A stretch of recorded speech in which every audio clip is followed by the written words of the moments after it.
This is the ukulele. I picked this up for like 20 quid. A little green plastic body with nylon strings.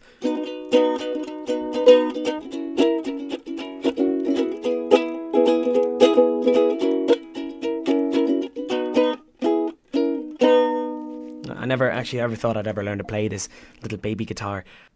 However, over the last few weeks, I've learnt so much about the little ukulele, its history, the people who play it, and I have to say, it's really grown on me as an instrument.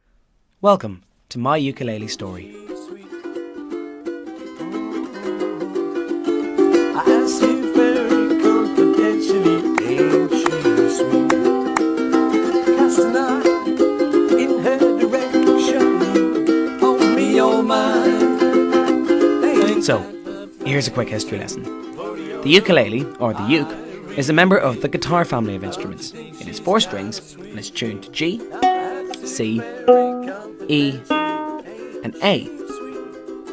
Although commonly associated with Hawaii, where the name roughly translates to jumping flea, the instrument's origins can be traced back to Portugal, when in the 19th century it was introduced to the delights of locals by Portuguese immigrants. It even got royal patronage from the King Kakalua.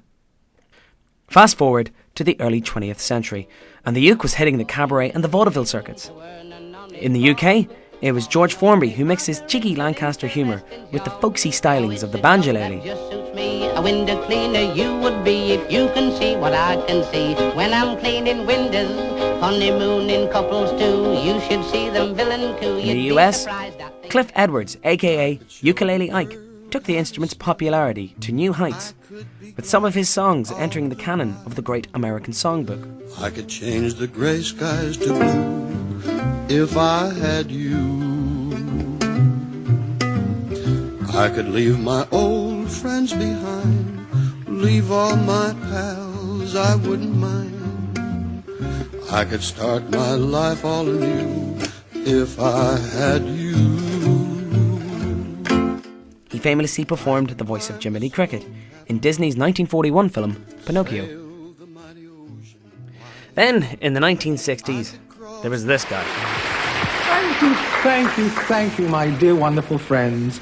What a thrill it is to be here tonight on this little special. Of course, you'll hear some numbers, old and new, made by great artists of the past, like Henry Burr, Irving Kaufman, Harry Richmond, Maurice Chevalier, and all the rest of them. God bless them all. I'm right here to say when I'm old and grey, I'll be right in my prime, living in the sunlight, loving in the moonlight, having a wonderful time. Tiny Tim, with his larger-than-life persona and high falsetto voice, gained a cult following around the world by singing old dancehall hits. But for me, the band who really put the cool in ukulele are the ever-popular and much-loved Ukulele Orchestra of Great Britain.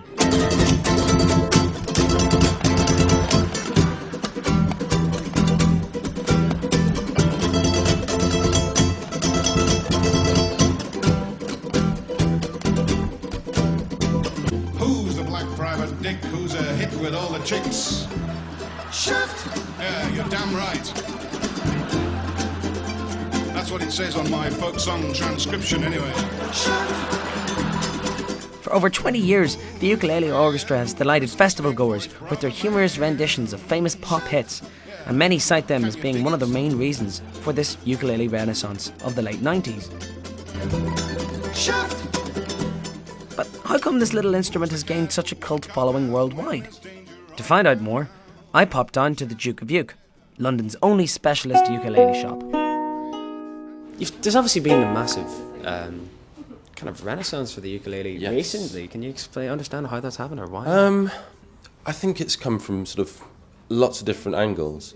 I think people are being sort of influenced by sort of various artists.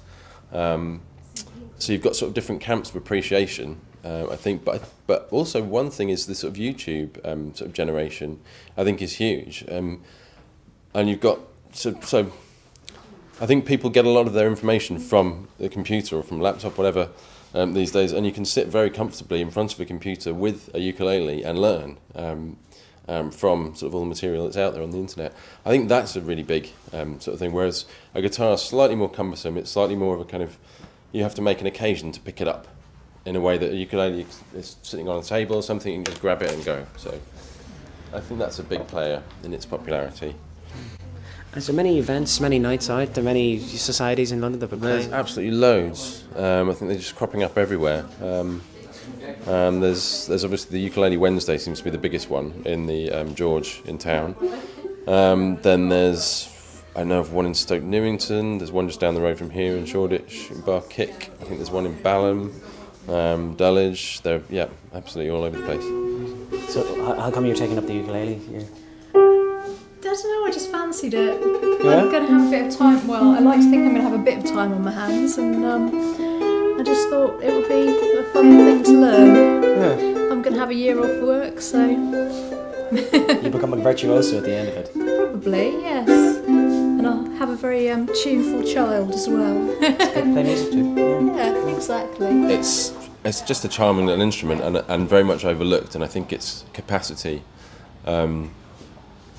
is very much overlooked. I guess it's kind of the underdog of the guitar family of instruments, and it's never really sort of found sort of a kind of like rightful place within sort of fretted instruments.